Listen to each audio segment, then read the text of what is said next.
No spot. 3x1.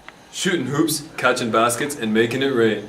Basketball is a sport played by millions all around the world, but not everyone has what it takes to be a baller.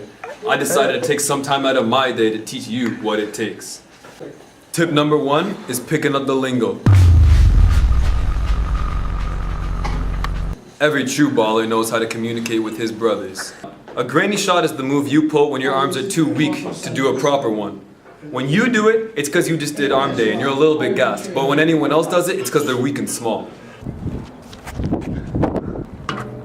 Next is dropping dimes. This is what you say when a guy in the court is doing fancy passes. Keyword here is a guy because it's not you.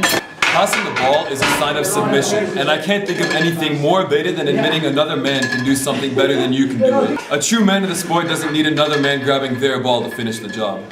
Alley-oop. An alley-oop is when someone worse on your team has the ball and needs someone more skilled, aka you, to get the ball in for them. They're usually really embarrassed by how bad they are, which brings us to our next tip. Tip number 2, sportsmanship. A baller will never play with anyone who's better than him. So for a more everyday application, always be nice to people who are bad.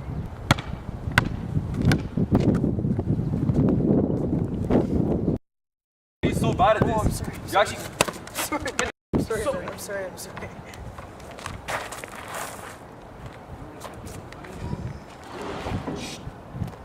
Try again, better next time. Tip number 3, swag. A baller doesn't take sick days, and the way he acts on the court is just as important to his image as the way he does off of it.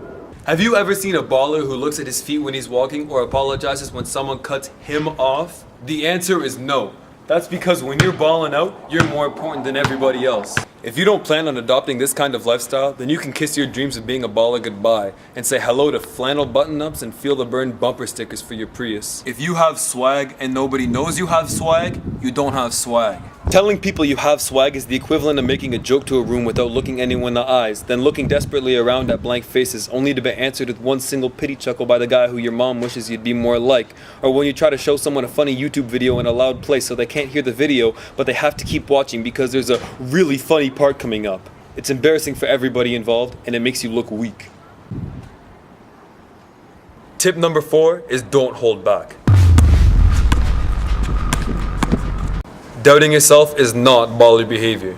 If you want to dribble, dribble fast. If you're gonna shoot, shoot straight. If you're gonna ball, ball hard.